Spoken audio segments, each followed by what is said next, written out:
Hello, welcome to another edition of Budget in Focus. On our program today, we are speaking with the Honourable Minister of Business. He is also the Minister of Tourism, Dominic Gaskin. Minister, welcome. Thank you, Juanita. Good afternoon to you. Welcome to this program. We are talking Budget 2017. Let's perhaps start with your reaction and your feeling, your thoughts on the budget. A good feeling. I think it's a progressive budget. I think it balances very carefully the needs of the people as well as the needs of businesses. It's our biggest budget ever. It's $250 billion and with revenues of $218 billion and a deficit of $32 billion, which is, in the general scheme of things, is not abnormal or anything like that, nothing to be alarmed or concerned about for a developing country such as ours. On the revenue side, the projected $162 billion of tax revenues is more than last year. Last year it was $150 billion of tax revenues. So we are looking at collecting 12 billion more tax dollars than we did last year. And I think a lot of some of what we're hearing out there reflects some concerns as to how that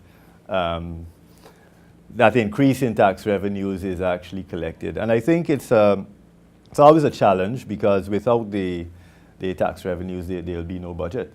You know, we have expenditures to make in some very important sectors: agriculture and infrastructure, health, education, public security, social protection. Those are all areas of heavy expenditure, and for good reason. And those expenditures have to be made, and therefore tax revenues have to be collected. And how those are collected and who they're collected from is always going to cause some concern because it has to be done in a way that is fair, transparent, and of course that ensures that there's a balance so that it doesn't upset the economy. But I think the minister did a very good job in how those revenues were allocated, and in particular, I think he certainly ensured that the workers were not affected, and I think that was a good move. The focus was on income tax, and I think he ensured that every single Guyanese worker will be better off next year, will pay less taxes for the same, dollar for dollar, for the same amount of income. And I think that was a very good signal on his part. Also, the reduction of tax for manufacturers from 30% to 27.5%, I think, sends a clear signal of what our government's focus is in terms of where our priorities are when it comes to business, and especially with leaving the commercial companies tax rate at 40%. So there is a disparity there, and that reflects really the focus of our government. So from that point of view, I think it was a very good budget. Like I said, the difference has to come from somewhere, and how that is spread out in different taxes that are allocated to different areas, that will always, cause a little bit of concern, especially those who have to pay it. But by and large, I think he did a very good job in creating that balance that is necessary to keep our economy ticking and incentivize the manufacturing sector and ensure that workers don't bear the brunt of it. And I think that's a good point that you mentioned, that workers don't bear the brunt of it, because from all the years we've had, the tax base has always been dependent largely on the public service, and then of course you have maybe 20% of the businesses, private companies, and so on, generating taxes to carry the revenues of the country, to be responsible for infrastructure and all those things. How did you feel, though? Did you have reservations about this widening of the tax base, given the political implications for doing that? No, not at all. Like I said, we have to to raise taxes in order to spend, and we have to spend. So you obviously you have to understand too that the economy is projected to grow also. So that in itself broadens the tax base, creates more profits to be taxed, etc. So I am not concerned, I am not worried. I think by and large, a lot of the new taxes come from consumers, and therefore consumption is something that can be regulated. If you can't afford it, you can't consume it, and therefore, it doesn't impose a tax on those who are not consuming. So I think it's well crafted, and again, I know that if you look at every measure individually and you start saying, well, okay, this one is taking money from this person and this one is taking money from this person, you miss the holistic view of it, and I think you need to look at it holistically. And if you do that, you'll see that it's very well put together. All right. For those of you tuning in now, we are speaking with the Honourable Minister of Business and Tourism, Dominic Gaskin, on this edition of Budget in Focus. Minister, let's get to what were your priorities, your ministry's priorities for 2017? Not based on the budget, but I know everything perhaps that you wanted, maybe you couldn't get everything into the budget. But what were your priorities for your ministry? Well, I think overarchingly we are concerned about sustainable growth of our economy in a manner that benefits the people of Guyana. I think that's the key. And when I say people of Guyana, we're not only looking at the people who are alive today, but we are looking at future generations to come who will inherit what we leave behind. And I think that's a very important consideration when we're looking at sustainable economic development, because the key to that is, of course, long-term development and, of course, the proper and responsible utilization of our resources. So within that framework, our ministry is concerned primarily with promoting investments, with promoting value-added exports, with ensuring inclusivity in terms of creating better opportunities for the most vulnerable. And we do that in a number of ways, utilizing a number of different agencies and departments. For instance, our Small Business Bureau is responsible for developing and promoting small businesses, and they do a lot of work in training and in administering a project that provides access to financing through subsidized interest on loans, interest guarantees, collateral guarantees, as well as grants and training. And that project is ongoing. It's funded by the LCDS Norway funds, and right now it is the main project that is being administered by the Bureau, and we've inherited it, and we are trying as best as we can to ensure that it is rolled out in a way that is fair, in a way that is inclusive. So a lot of work is done in the regions. There are a lot of outreaches and stuff like that, and people are generally very interested in the program, in what opportunities it presents. And so that agency is doing a lot of good work. We've had a new council appointed, very vibrant, they're working now on setting up business incubators. We're looking at how we can incorporate that into our industrial estates going forward. But that's just one agency. There's also the Bureau of Standards, Go Invest, very key to our Guyana's economic development. The Bureau of Standards does a lot of work in terms of developing and promoting the use of standards, as well as providing testing facilities for a lot of our industries. measuring devices, you name it. They're involved in so many areas of economic activities that we don't see, on a day-to-day basis, that are vital for, developing industries. And if we're moving towards the manufacturing industries, their role is going to be even bigger. So there's a lot of capacity building going on at that level. And of course, Go Invest plays a critical role in facilitating investments, promoting Guyana as an investment destination, export promotion. And we've had a good year in terms of appointments. We now have a board that is that is better represented. There are representatives from various critical government agencies on board that Go Invest has to interact with. We have a new CEO appointed in March, who has added a lot of value to the work of Go Invest and has made, I think, a lot of progress in improving the performance of the staff of Go Invest. So that agency is also working very well. And of course, within the ministry, our departments are also very busy doing outreaches, just improving on the delivery of their regular programs, a lot more information sharing,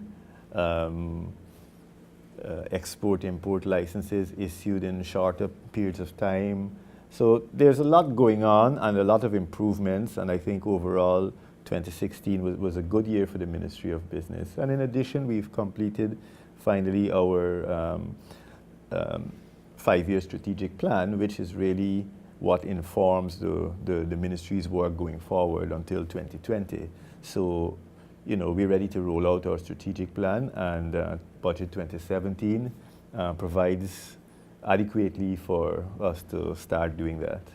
All right, we're quite anxious to hear about the strategic plan, but I want to come, as I'm listening to you, you sound very deliberate in what you have been doing at the ministry. You don't seem to be too keen on trying to have big milestones and reach, big targets and so on. It seems as if you're being cautious about how you are rolling out the policies of the government, as well as how you see your ministry functioning. And you seem also to, and this of course comes from some of our off-camera conversation, you seem very vested in making sure that decisions you make are made using data and fact-based, and you're not responding in an emotional way to issues that will crop up from time to time and face your ministry. Is that an accurate conclusion? It's accurate. Unfortunately, the data isn't always there when you need it. And I know it's a priority of the Ministry of Finance, the minister, to do some work with the Bureau of Statistics to ensure that that particular entity is properly resourced so that it can function as a provider of data, because we have to get to a stage where decision making is informed by data, and where we can use reliable data in conjunction with results-based management to really get our public service to deliver better on its mandate. And I think that is a priority of the Minister of Finance. It's a priority of our government. And certainly we have indicated with the recent Public Service Staff College, with the commencement of that we are serious about improving the way the public service works through better monitoring and evaluation, better management systems, and of course, data to inform decision making. And so I'm happy to see that, that is catered for also in Budget 2017. And that's certainly something that's going to allow us, our ministry, and every other ministry to really, to perform better. To perform better. All right. On that note, I want to come to what in the budget that's there for your ministry? Maybe 2 or 3 things, if we can start with those, that you can point to immediately, that the business community, any representative of the business community watching this program can say, yes, this is something that we've been waiting for. This is something that's going to ensure that we can do better business. We can grow our business in a bigger way. We can do new investments, if you can point to some of those in the budget. Oh, where do we start? There are some key initiatives that we think the business community will be happy with. Of course, these are long-term investments. One, the single windows automated processing system, which SWAPS, which is a trade facilitation measure. It has to do with computerizing the business transactions that businesses have to do with government. It's supposed to tie in with the Asikuda system that is now being implemented at the GRA. So once that is up and running, then this can plug into that more or less, integrate with that, and we get one sort of giant integrated processing system that businesses can now access online with a single window, more or less. And that will significantly reduce the amount of time it takes to do certain transactions. Bear in mind now that many things can happen simultaneously as opposed to sequentially going from agency to agency. It also reduces the scope for human intervention. First come, first serve. Everything is traceable. If there's intervention, the system will pick it up. So it's, we're looking forward to really having that system in place and up and running by, I would say, sometime in 2018. And I think that's something that the business community certainly will benefit from. So that's just one. We're also working on the industrial estates. In particular, we're developing a new industrial estate in Lethem. It's an ongoing project, but we would like to see it concluded by 2018, early to mid 2018. That we hope, along with the right strategies in terms of getting the right investors into the estate, we expect that to be a significant boost to the local economy, because we would like, it's on the border of Brazil. So what is produced there obviously has to be compatible with the opportunities that exist in Brazil. We have agreements with Brazil that allow certain products into the Brazilian market. Brazil is a 200 million population country. It's huge. So the market, by our standards, is endless. So we have access to that market, which we have not yet really strategically exploited. So we're looking to attract investors into that estate who can process or manufacture products that are relevant to that market. So that's something that we have to do some work on. It's not just a question of building an estate and opening it up to the public. It's a question of a strategic approach to getting the right investors in the estate who can really develop successful businesses that actually take advantage of what is available in the region in terms of its agricultural products and stuff like that. So that's something that we're really looking forward to completing and bringing to fruition, because we think it will be significant for that particular region. But there's a lot going on, and it's difficult to just highlight one or two because we risk now ignoring some of the other work that's coming on stream.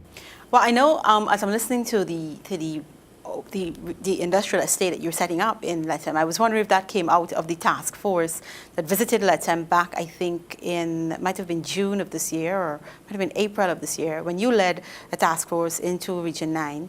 And there were a number of challenges that particular region had. especially with attracting new investors, attracting businesses. Is this measure, this particular one, is this now designed to help to ease some of the discomfort that the residents there are facing? No, I wish I could say yes, but it's not. It was started long before that. As a matter of fact, it started years ago and it was aborted, and then it was restarted, and we have given it a whole rethink, because the concept back then was really just to, put a road in and build some culverts and then divide it into plots, and I don't know, maybe calling the boys to occupy it, and that, that's not how you develop an industrial estate. There's a lot more that goes into it, and we got a consultant working with us, and we made it clear that that's not what we wanted. We asked for some other options that take into consideration how a modern industrial estate would be developed, and they provided some more options, and which we looked at, and we came up with a better model, which we are now trying to conclude. All right. Let's jump across to some of the measures that we had in the budget, and then we'll come back to some of what we're talking about now.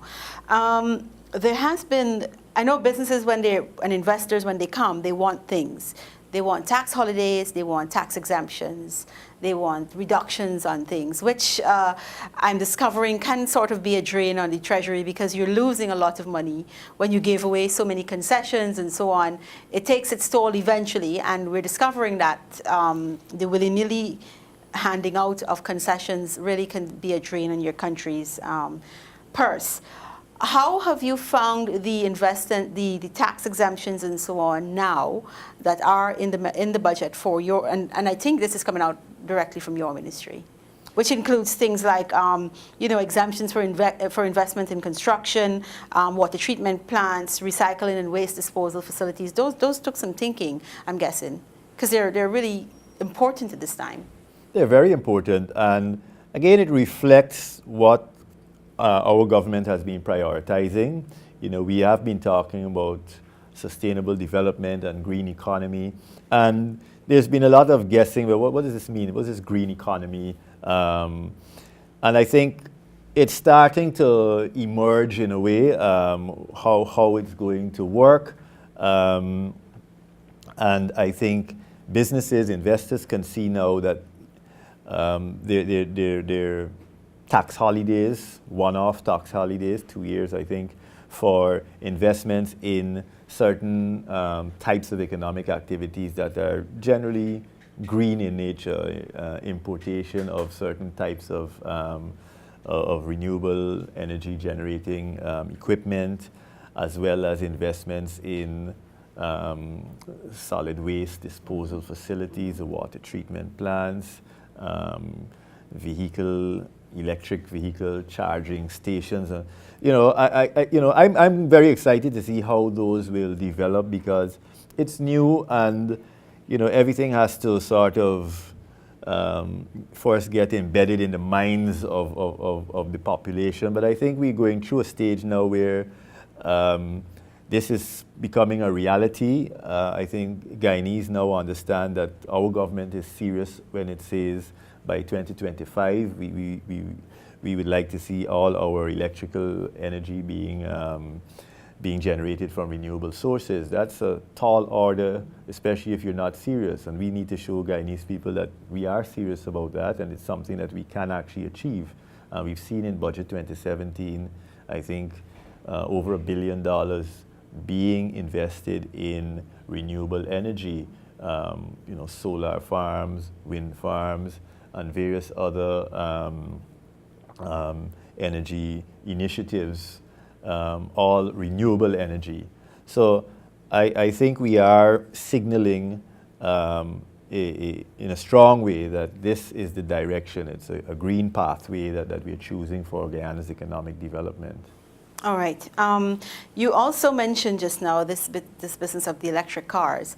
Are you looking at starting a whole new industry? Because I saw some comments. People are quite excited about it, actually. Not very many, but I guess, people who are into that, who've been always advocating for more green energy or clean energy initiatives, certainly excited about those. Have you seen any interest in that particular area?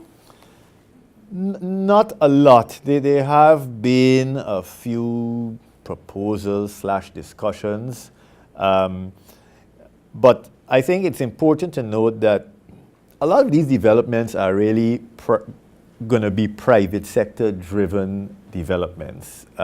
Government could only set the tone, provide the right framework or the right incentives, and it's the private sector that really has to look at it and say, well, is this enough of an incentive for me to get involved here? And I think in this particular area, electric vehicles, I'm not sure how it's going to evolve. It all depends on the investments. It all depends on how it is promoted. And of course, suitability, because not all of our terrain perhaps might be suitable for electric vehicles, but certainly I think in some areas electric vehicles make perfect sense. Some of our smaller towns and so. So it has to be worked out. Unfortunately, our ministry is not the ministry tasked with grappling with these complex matters. But I think with private sector involvement and with a few more policy decisions in place, we could certainly get up and running, the use of electric vehicles, and of course with that the saving on the burning of fossil fuels. I want to come to, as you mentioned, the private sector. I want to come to some of the things you are doing for the private sector to help them do business easier. You mentioned swaps just now, but we also talked about, the fact that this is going to take some time before it comes in. But you have some immediate things that you are going to be doing. The compliance, issuing all these trusted trader certificates and so on. Tell us about those.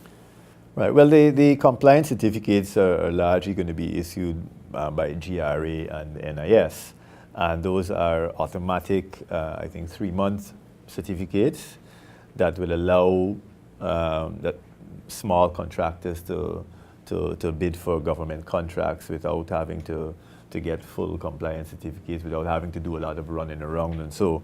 And I think that's a great initiative, for compliant businesses that you're not going to get the contract if you're not up to date with your taxes, or if you're delinquent in any way. But at least it allows you to enter the process without too much of a hassle. So I think that's a good initiative. The Trusted Trader initiative also is going to kick in next year, and that will, I think, it will reduce a lot of the hassle now that many of our businesses are experiencing when they interface with government agencies, the bureaucracy, a lot of it geared towards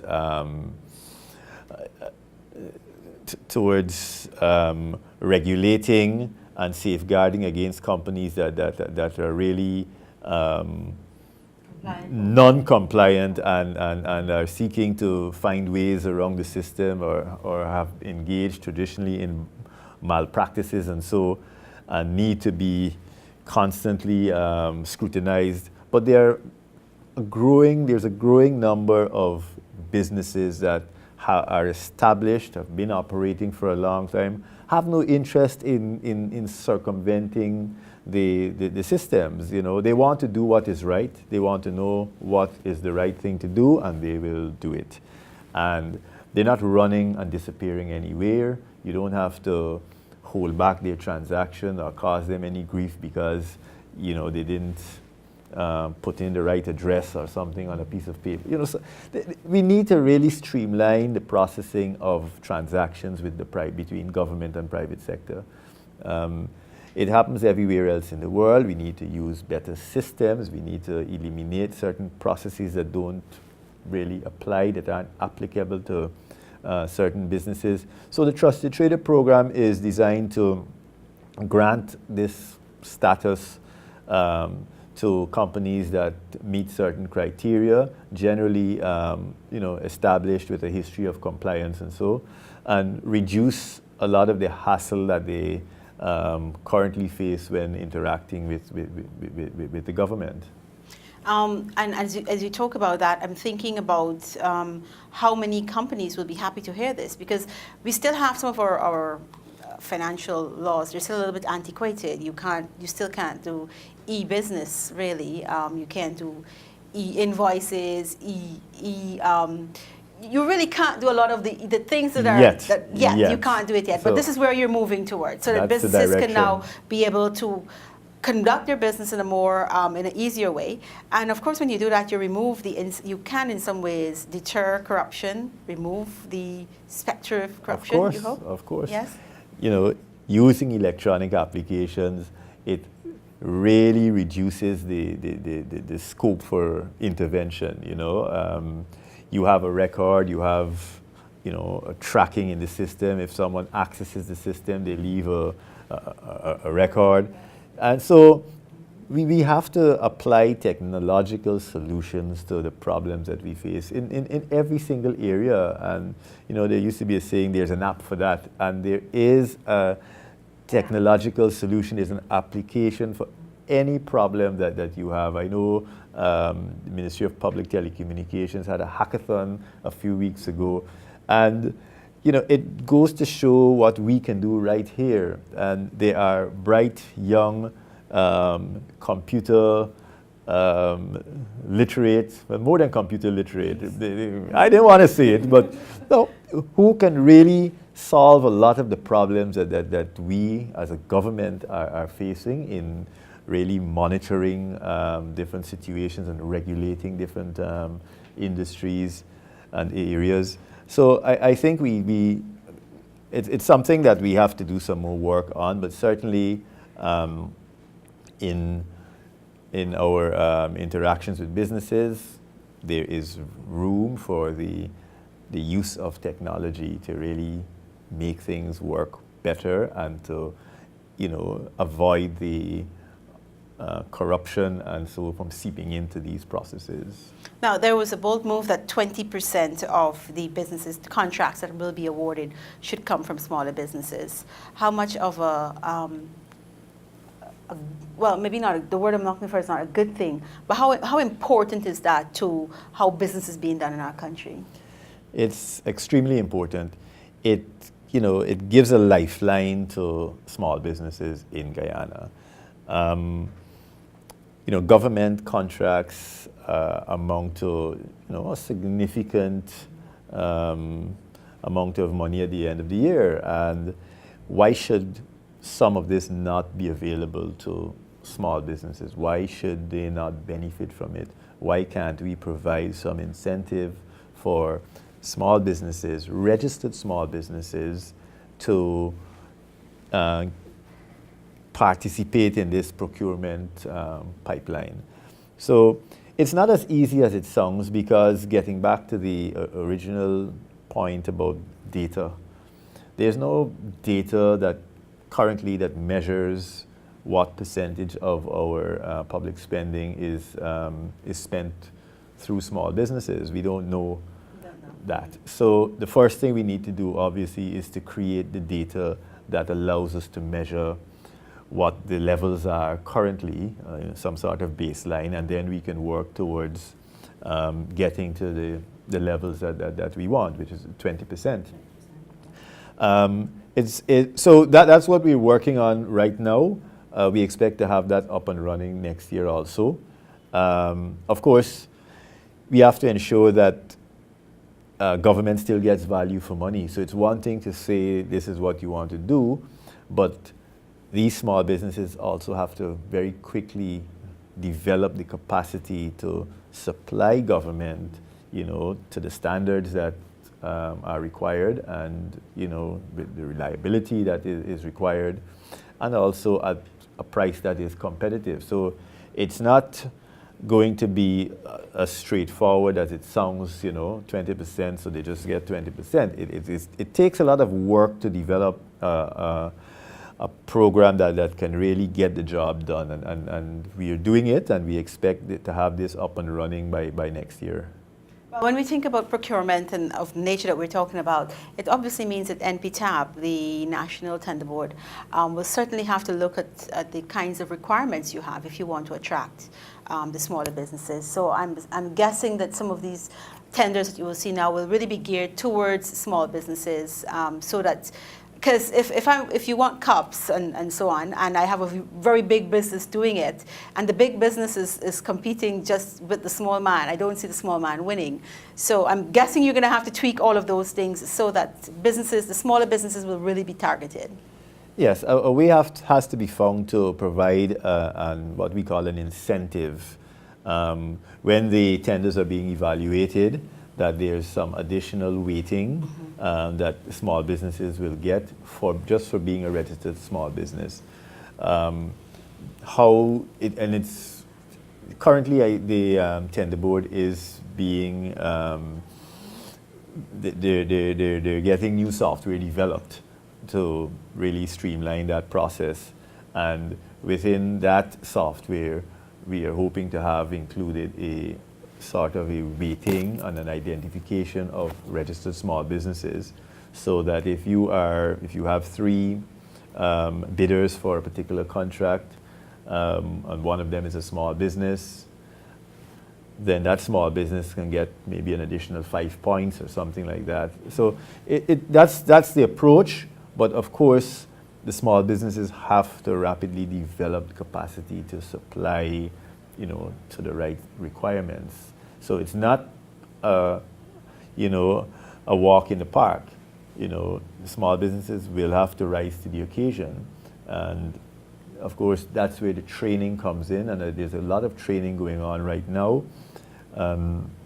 We've just signed MOUs with 12 different providers for various types of training based on demand identified at the level of the Small Business Bureau, and that's ongoing now. And so we're hoping that through training, and if we have to increase the training, we'll increase it next year, that we can really get our small businesses better prepared for the public contracts.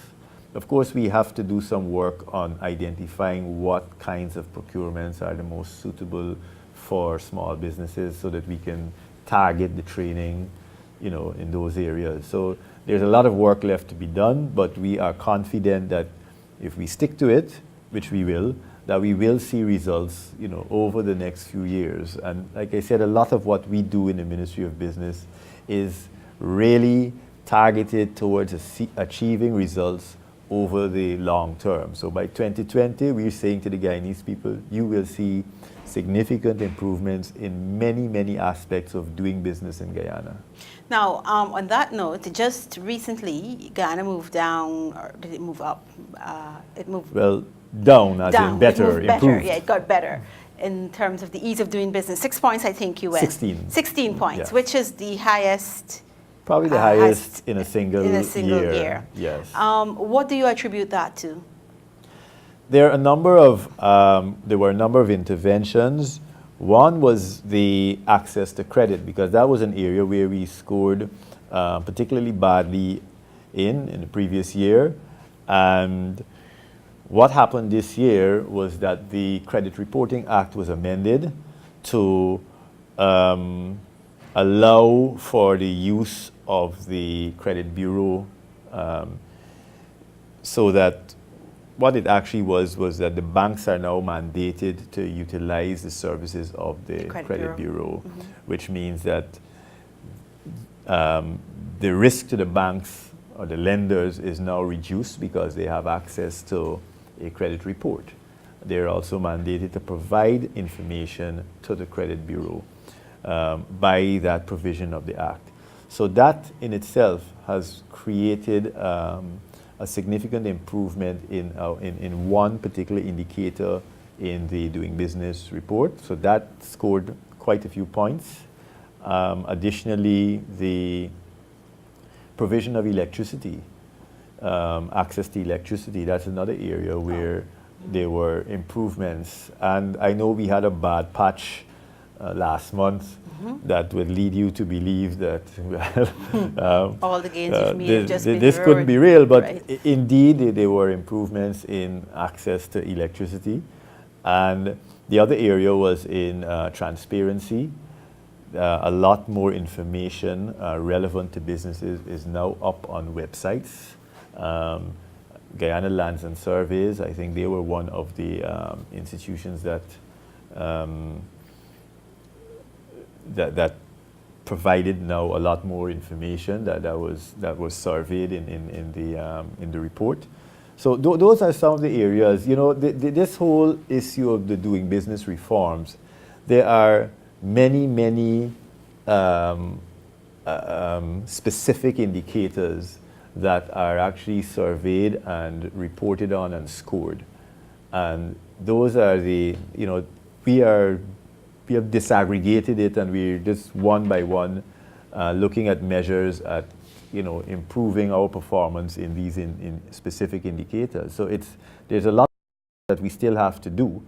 But like I said, as long as we complete it, we will see significant improvements going forward. It will take time. Overall, it will take some It time. will take time, but these things are worth doing, because when you have good scores, these reports are read by investors. They are looked at by investors. Sometimes it just makes a difference between whether your country is selected or not. And we don't realize how important it is. It even affects a business doing business with another business that is operating in Guyana. Because if you are looking to supply a company in China, they've never heard about Guyana, they want to know, well, who is this new company operating out of Guyana? Let's just pull up a profile on Guyana. Well, doing business, or 150th in the world, probably not a good place to do business, probably not going to be a reliable supplier. It's important that we not ignore these indices and these reports. We might say, well, oh, it doesn't reflect reality, it's a perception. Who did this survey? These are reports that are well regarded internationally. Whether we like it or not, we need to improve our profile internationally if we want to attract investments, if we want to do business with the rest of the world. So that's what our efforts are aimed at. I want to come back to some practical things, and that is, I want to ask you about, you have interacted for the last 18 months with our private sector and with business people in Ghana. What have you found to be their most immediate challenges, based on the kind of feedback and what they say to you? There are a lot of challenges. One is, the most often repeated one is the energy, affordable energy. And I have been assuring them that if you look at what we have promised as a government, if you look at how our approach, we are investing in renewable energy, which we expect to be cheaper than the current energy that we're using. But that is one concern, and like I said, there is a solution in train. The other concerns were the slowdown in the growth of our economy. We've heard it expressed over and over again that people aren't spending as much, and that is causing some concern, and I understand. But you know, this is something that didn't start with our government. We have, since in the opposition, we were constantly bemoaning the lack of action on the part of the previous government in stimulating the economic diversification that we need to reduce our reliance on this small handful of primary products that we rely on to fuel our economy. And of course, no concrete action was taken, and up to a few years ago, we were relying almost entirely on gold and rice to bring in the bulk of our export earnings. And when the demand eased for those commodities and the prices went down, we suffer. We're very vulnerable to these price shocks on the international market because we have all our eggs in one basket. So that is part of the problem. Again, the solution has to be that we bite the bullet and we look at ways of diversifying into more value-added production and reduce our dependence on, single commodities. That is the solution. If we don't do it, it's not, we can't give concessions to retailers to really cushion the effect of a reduction in export earnings. That's not a solution. What we have to do is stimulate the kinds of economic activities that will generate foreign earnings, from value-added activities, and that is the direction that we are heading in. But those are some of the complaints. There have also been complaints about security, even though the statistics do show that there has been a reduction in serious crime. It continues to drop. Nevertheless, perception is perception, and if it's a concern of the private sector, then it's something that we need to be mindful of. Now, speaking of looking at statistics, we are people that we don't really like statistics. We don't like to believe in data that you want us to focus on and make sure that when decisions are made, we look at the numbers and we look at what the evidence is and what information informs our decision. Yesterday, the private sector held a press conference, and of course, the talk was centered around the new measures that are in the budget regarding VAT being charged on water and on light. I think the Ministry of Finance has been at pains to explain this is how it works, if you want to widen the tax base, if you want the VAT lowered, and we heard this from the Honorable Minister of Finance throughout the year. If you ask for these things and we say we're going to do them, we will deliver them, but it will come at this cost. How will you consider the reaction of the private sector to this measure being put in the budget this year? They didn't seem very pleased about it. I mean, that is the representatives of the Private Sector Commission. There are other private sector individuals who I have spoken with who are not as upset at this measure as they are. But, the Private Sector Commission has a constituency to represent, and insofar as the constituency is concerned, or if they themselves feel that these measures will impact negatively on the businesses of their constituents, then I don't expect them not to voice those concerns. However, I was expecting a more global assessment of the budget rather than simply listing all the measures and saying, well, this one impacts positively on businesses, this one impacts negatively on businesses. Given the fact that, this $163 billion of tax revenue has to be collected somehow. These are all the possibilities for us to collect this money. So we have to take a bit from here, a bit from there, a bit from... If we could reduce all the taxes, but then something will have to be cut in terms of government services. So the money has to be raised. Any responsible government has to collect taxes in order to fund its programs. So, from that standpoint, I thought that the positive, negative impact approach, on a one-by-one basis, did not really do justice to what the budget was about. So I would have preferred a more holistic analysis coming from the private sector body and a pronouncement on, budget 2017 in its entirety. Because I say that, my assessment of the budget, I think it's a good budget. I think,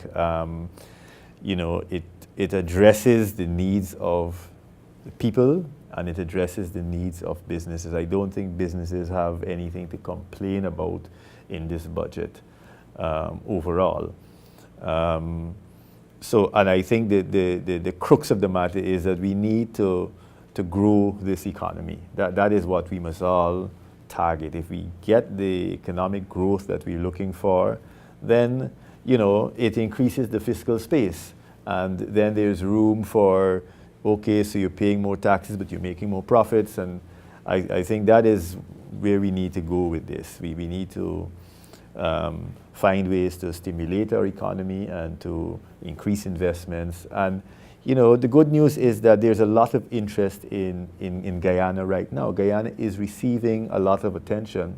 I think we all know why, but that's not the issue. The issue is that this is attention that we normally would not have gotten, and it's attention, you know, from businesses. Big businesses are interested in doing business with and in Guyana.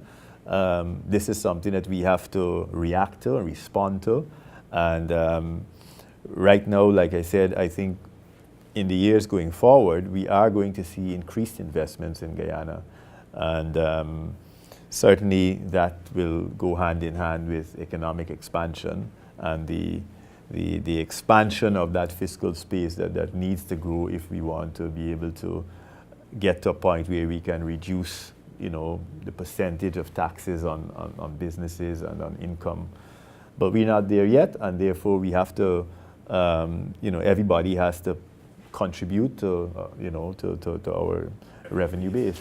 You know, you've talked a little bit, you've alluded to and several times during this conversation about the diversification of the economy and moving away from our dependency on sugar and rice and so on. Some of those things that we want to do depend heavily or sits heavily on the shoulders of the private sector. Government will provide all the big transformative macroeconomic projects, like we have all the things we've heard about, putting in a new bridge and roads and so on. But a lot more is left for the private sector to do. Can you, Minister, say whether you have seen a will from the private sector to help to diversify the economy? Because we do have some carpetbagging happening in Ghana. You have people who just buy and sell, and they call themselves, you know, and for years we have called them big businesses, but they're just in the habit of buying and selling. And we see that more and more they've been moving towards China. They buy from China, they come here and they resell it. Do you see anything though? And the reason why I'm asking you this is because when, as a citizen, we hear from the private sector, we always think that they're concerned about our interests. They want to help our country move forward. That's what we think. We give them this sort of responsibility and we pay attention to it. With the issue of VAT and so on water, and of course they also talked about the garnishment without looking at exactly how it works and scaring. And a lot of scaremongering, I think, has been happening. You might not be able to say it that way, but there is a lot of scaremongering happening, you know, amongst the citizens. Do you believe, though, that this private sector that we have now is ready to help diversify the country's economy? What I believe is that with the right conditions, the right investments in infrastructure, you know, creating the infrastructure, the right, perhaps, incentives, the right business environment, probably more than incentives, business environment, and also political stability, which we have. I think those are some of the factors that create an environment for investment. And I think that we will see more investments in productive sectors, because that is what we are deliberately targeting as a government and strategically targeting those investments in those sectors. So agriculture and agro-processing, tourism, value-added forestry products, you know, wood products. Those are areas that we know we have a comparative advantage in. You know, we have the raw materials. It doesn't preclude investments in any areas. There are a number of areas that are open for investments, and in the productive sectors, in manufacturing. And I think we will see it happen as long as we deliberately pursue it with the right strategies. So while it has to be private sector driven, there are our public sector also has a role to play in creating the conditions and promoting these investments. The private sector is going to come from somewhere, whether it's the local private sector, the diaspora, foreign investors. We will get the investments, we will promote investments in certain strategic sectors, and we are confident that we can create opportunities that are viable, and once they are viable, investors will step in. So I'm hoping that our private sector will show an interest, but you know, somehow or the other, we will ensure that we get the investments in Guyana, in our economy, in those strategic sectors to develop them so that we can export more value-added products and reduce our reliability on gold or rice or sugar or bauxite. So in conclusion then, Minister, you're saying your ministry is ready. You're ready to do business. You're ready to help businesses do business in Guyana. You just want the businesses to come. Well, of course. I mean, we are ready to do business. I noticed I was criticized in the Stabroek News business editorial for saying that Guyana is open for business. Are we not open for business? Well, that's what I thought, and I thought it was a good thing to repeat it to foreign investors who were in the country at the time. But it's something I will continue to repeat because I think it's important that it is said that we are ready for business. And I do always say that, you know, we may not necessarily have everything in place at this point, but it's always not so much important where you are at any given point in time. It's the trajectory. And I think businesses that are interested in long-term investments are not so much interested in where you are at this point in time. I think they are more focused on where will you be 2 years, 3 years, 5 years from now, because that is, you know, the time that they would like to be in Guyana. That sometimes is the time it takes for them to develop their businesses. So I think that we're on the right trajectory.